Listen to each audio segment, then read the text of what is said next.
Hello everyone and welcome to this SnykCon 2021 session in which we're going to be talking about a very, very important decision that developers make on a very, very frequent basis, sometimes even a daily basis, and that is the decision as to what open source package to use in a given project. My name is Daniel Berman, Product Marketing Director for Snyk Open Source and Snyk Platform. And what we'll be touching upon in the next 30 minutes or so is the following. First of all, we'll talk about why this decision as to what open source package to use in a project is so important. What are the possible repercussions of choosing a so-called bad package? We'll also try and understand why the actual process of researching a package and selecting it is so time-consuming and complicated today. We'll take a look at the key strategy to overcome this challenge, namely how to conduct proper and thorough research into a package before selecting it, and then how to subsequently manage that package over time. We'll take a look at how Snyk can help and a bunch of the solutions that Snyk provides to help us overcome various aspects of this challenge. So without further ado, let's dive right in. So I think we all know and feel the amazing growth in open source usage over the past few years. The sheer rate at which open source adoption has accelerated is simply staggering. In fact, if you're in the business of software development, it's highly likely that you're pulling in open source, packages to build your application. It's also highly likely that as a result of that the vast majority of your code is actually open source code. Open source packages give us a lot of power, a lot of flexibility, enable us to develop faster. If I'm looking to introduce some new functionality into my application, it doesn't make sense for me to invent the wheel, right? If someone has already invested the time and the effort and the thought into building this very same functionality that I'm looking to introduce now, why build that again from the start? It makes no sense. So open source packages give us a lot of power, but with that power, of course, comes a lot of responsibility. Over the past few years, together with the rise in open source usage, and probably as a result of it, we've also seen a rise in the number of software supply chain attacks targeting these open source packages. And the reason for this is simple. These packages have proven to be an extremely effective conduit for distributing malicious code. From an attacker's perspective, open source packages are a relatively easy attack vector and a very, very efficient one at that. Why? Well, open source packages get uploaded into registries with little to no security oversight, and then they get downloaded almost millions of times in the case of popular packages with just the same amount of scrutiny. That's why we've seen NPM, RubyGems, PyPy, all the major registries see their fair share number of malicious packages over the last couple of years. And developers, from their perspective, continue to automatically install these packages into their applications. The 2018 event stream incident is a good example to take a look at. So let's see how that one unfolded. So first off, using various methods of manipulation and subterfuge, the attacker managed to become a contributor on the event stream project with full NPM publishing rights. In September 2018, he publishes a new version of EventStream, relying on a brand new package called FlatMapStream. Nothing suspicious up until now. 1 month later, though, he already updates FlatMapStream to include malicious code, thus affecting any subsequent installation of EventStream. At the time, EventStream was being used by thousands of other JavaScript projects and was being downloaded millions of times a week. So a huge blast radius for this one. It took about a month and a half before other users of EventStream took notice of the malicious code, and you can see how events unfolded throughout November of that year until FlatMapStream was removed from NPM. Now, there are a couple of facts about EventStream and about this incident that are usually overlooked when discussing it. From a popularity perspective, as we already mentioned, EventStream was a super popular package, downloaded millions of times a week, hundreds of forks on GitHub, thousands of other JavaScript projects using it, etc. Nothing suspicious there. But when we look at the maintenance side of things, a couple of facts about EventStream that could perhaps have acted as warning signs. So while EventStream was regularly released until version 3.3.4, that version 3.3.4 was actually released over 2 years before events started to unfold in this case. in essence meaning that event stream as a project was not being actively maintained, and the attacker actually made use of this fact to become a contributor and start his malicious activity. And maintenance is a key signal to research when looking at a package before selecting it. The problem is that maintenance, together with some other signals that we're about to discuss later on today, is hard to come by. Right? It's not that it's not out there, it is, it's available. You need to research it though, and it's difficult to come by this piece of information. Part of the reason for that challenge is the fact of the sheer number of options available for us. NPM is an extreme example with almost 2 million packages, but of course all the other registries consist of hundreds of thousands of other packages to select from. In many cases, or in most cases, packages also have multiple versions. So how do we know what version of a package is the best one to suit our use case? And this aspect of the challenge is exacerbated by the fact that the tools out there that we'd usually use to research a package aren't sufficient. So yeah, we might start our research journey on the registry itself, and there's some tidbits of information available for us there, but a registry won't tell us if there are any known vulnerabilities for a package. We'll get the name of the license included in the package, but we won't know whether it's okay to actually use that package or that license or not. We might take a look at the package or the project in GitHub, and again, tidbits of information there regarding mainly the popularity of the package, but we won't know whether, or we won't know what version of the package is the most popular one. Another cause of frustration when researching packages is the lack of consistency between the different registries, or the lack of standardization. The information available on PyPy won't be the same as the information available on Ruby gems. It will be formatted differently, etc. So hopefully the challenge is well understood. The key strategy to overcoming this challenge is to understand exactly what information we need in order to make better informed package selection decisions. So what I'd like to do now is propose 4 key questions that we should all try at least to answer when going through the process of researching a package and selecting to include it in an application. I'll start with the first question, probably the most obvious question, and this is regarding the popularity of a package. Ideally, when we pull in a package into our application, we'd like to know that there are other users using it. The more, the merrier.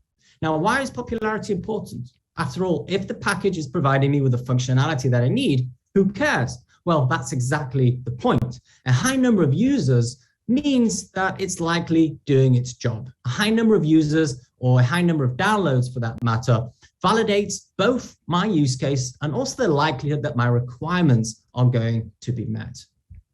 Popularity of a package is also important because the more users there are, the more eyes there are on the ball, so to speak, and the more likely it is that issues have been identified in the past, and also looking forward that issues will be raised in the future. So overall, an important signal to gauge the stability and integrity of the package. How do we measure popularity? We mentioned a couple of the indicators before. Number of downloads would be one. Number of downloads over time is even more useful because it enables us to identify a trend, either a positive trend or a negative trend. You don't want to see a situation where there's a sudden drop or even a gradual drop in the number of downloads or users for a package. It could signify an issue.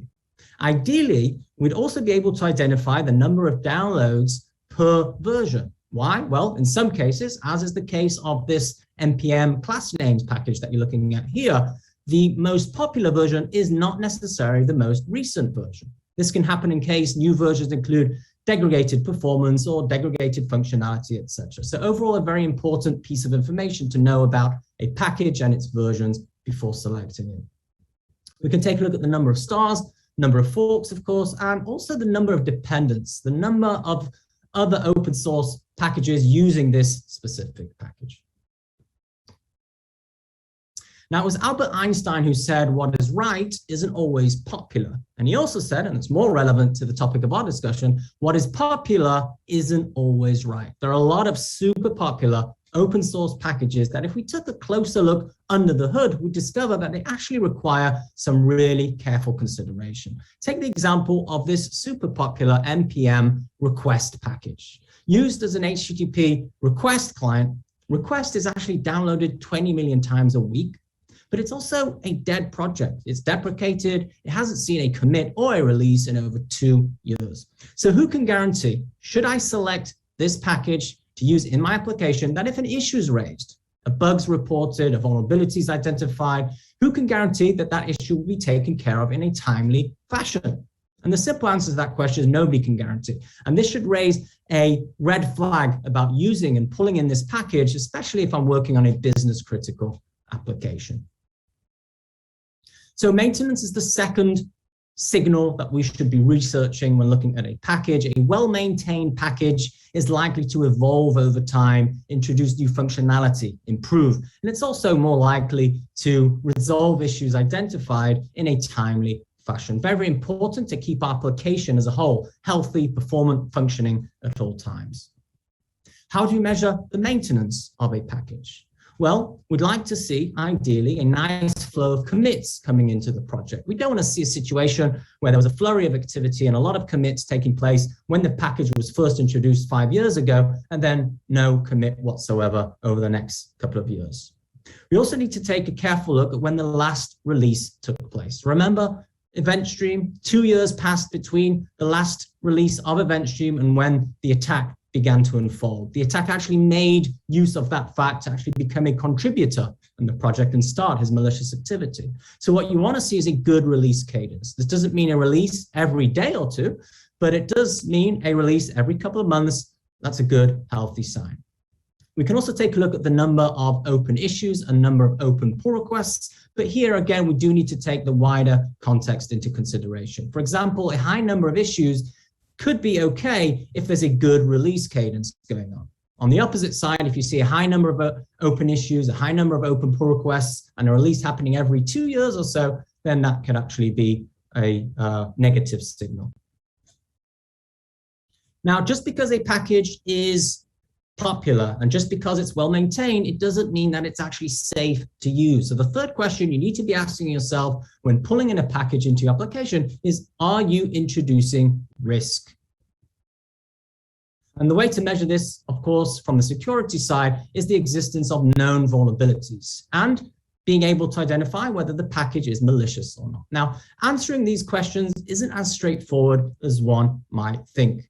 As is the case in this NPM Node.js package, sometimes the most popular package is also the most vulnerable one. So you need to be able to answer two questions. For the functionality that you're looking to introduce into your application, what is the least vulnerable package that answers those requirements? But also for that specific package, what is the least vulnerable version of the package? So that's the security side of the risk of using open source. Of course, there's the legal side of the risk of using open source. Open source packages include open source licenses, and these licenses include different types of terms and conditions and requirements. And if I don't comply with these requirements, I'm actually taking the risk of exposing me and my organization to some pretty dire consequences. So fines, legal action, lawsuits, etc. So the last thing you want to do, of course, when you're coding away, bringing in open source to develop your application is expose you and yourselves to a legal nightmare, right? So when we research a package, we need to be able to identify not only the name of the license, but also its type. Is it, for example, a copyright type of license, a more permissive license in nature, like MIT or Apache, or it might be a copyleft, a restrictive license. Take a look at this Python nose package, for example, used for unit testing. Nose is super popular, downloaded a couple of million times a week. It also includes an LGPL version 2.1 license, which is a derivative of the GPL family of licenses and includes pretty restrictive distribution requirements. We need to be able to identify the name of the license, the type of the license, and the third piece of information that's extremely important is to put this in the wider context of the internal policies being enforced. Some organizations, it might be totally fine to use an LGPL version 2.1 license. It could even be more granular than that. Within an organization, it could be permissive for a specific type of application or a specific type of microservice. You just need to be aware of these internal policies when choosing your packages. And the fourth and last question that should be asked when selecting a package is how strong is the community behind the package? In the case of most open source projects, there's a small core team of developers that actually run the project, write the code, etc. But the community still plays the key role of submitting feature requests, providing feedback on the roadmap, reporting bugs, etc. So a package with a strong community is more likely to be dynamic in nature, improving over time, introducing new functionality, etc. A very important signal to check. A package with a strong community is also important from a second perspective, because a strong community will usually develop tools to help you actually use the package. And so you want to verify that the community behind the package is strong, is vibrant, is producing the tools that will make it much easier for you to actually use the package. How do we measure the strength of the community? Well, let's take a look at the Python package here as an example. Don't let the name of the package fool you. Beautiful Soup 4, used for screen scraping, extremely popular Python package, downloaded about 5 million times a week. It lacks a code of conduct. There's no contributing MD file, and there's only 2 contributors on the project. So should I use this package, who can guarantee that I'll actually get the support that I need when using it? Question mark there. Those were the 4 questions that we should try at least to answer when selecting a package, when researching a package. The question is, how do we actually answer these questions? We already mentioned the fact that the research process is challenging. And at this stage, what I'd like to do is introduce you to Snyk Advisor. Snyk Advisor is a free online research tool that contains a lot of information to help us actually answer these questions. So the demo is worth 1,000 words. At this point, what I'd like to do is actually switch on over to Snyk Advisor and give you a taste of it. So this is Snyk Advisor. As the homepage suggests or states, Advisor was designed to help us find the best package for our projects. And it does this by listing or containing a wealth of information about all the different listed packages here. Right now it supports NPM packages, PyPy packages, and even Docker images, with some new ecosystems and languages to be supported soon. And the way we'd use Advisor is exactly the same way as we'd Google something. So we just enter our search term in the search box and select one of the options that is listed. And then we can reach the actual package page. On the top left corner, we get a lot of metadata around the package. And on the top right corner, we can see a health score displayed. And this health score is built based on the 4 elements and the 4 questions that we discussed before: popularity, maintenance, security, and community. I can scroll down the package page to take a closer look at these different elements. On the popularity side, Snyk Advisor is telling me that Fastify, the package that we're looking at here, is called an influential project. And this is based on different data points. So number of weekly downloads, for example, over 200,000. We can see a positive download trend overall going up. And if I select this option, popularity by version, I can also see that the most popular version is also the most recent version. A data point that we didn't discuss before is regarding the usage of the actual package in a project. In many, many cases, as you're probably aware, open source packages are pulled in an indirect way. It's a transitive dependency. And a lot of registries will count these downloads in their overall download count. So not a perfect way to gauge the popularity of a package. In this case, Snyk Advisor is telling us that in a lot of cases, Fastify is actually included as a direct dependency. Moving on to the maintenance side of things, we could see there's a nice flow of commits coming into the project, and there was a release just a couple of days ago, so good, healthy, strong signs here for this specific package. On the security side, we could see that there are no vulnerabilities in the last couple of versions, and the license is MIT, so all good there, permissive license. On the community side, strong signs here for a strong community, over 400 contributors on this specific project. And again, all of these build into this very, very good health score that Snyk Advisor is giving this package, 98 out of 100. Now, if this health score was actually a negative health score, then you'd be able to choose from these different options here displayed at the top of the page. So you could actually select from alternative packages to help answer your specific use case. Snyk Advisor is also being gradually integrated into Snyk's IDE plugins. In this case, we've got IntelliJ open, and I've already installed the Snyk plugin, of course, and I've got my package.json file open, listing all the open source dependencies that I'm pulling in to build this specific application. Let's see what happens when I try and actually add a new package. As soon as I type the name of the package in, I'm getting a Snyk Advisor health score here, which is very negative in this case. I get more details here, and I can then click this more details link to get more information within Snyk Advisor. And Snyk Advisor is telling us that this specific package is actually a malicious package used for dependency confusion attack, so I might not want to use this package in this project. That was Snyk Advisor and how Snyk Advisor helps us make better informed package selection decisions. But making these decisions is just one part of the story, a big and important one, but it's just one part, again, of the larger story of package hygiene. Another big part of the story is being able to manage these packages over time by keeping them up to date. It's important from both a health perspective. Ideally, we want to use the latest available functionality in our packages, but also security perspective, because even if a package was free of vulnerabilities when we first selected it, this doesn't protect us from newly uncovered vulnerabilities. And new versions of packages will usually include fixes to these issues. And the further back we are in our versions, the more difficult it's going to be for us to actually introduce these fixed versions. Of course, going over all our different repositories and identifying when there's a new version for our different packages, then actually manually upgrading these packages is impossible. And so an automated approach is preferable, and one that doesn't disrupt our workflow as much as possible. And Snyk helps out here as well with automatic dependency upgrades. How do these work? Well, Snyk will automatically go over your different projects and identify when there's a new version available for one of your packages and automatically trigger a pull request within that repository.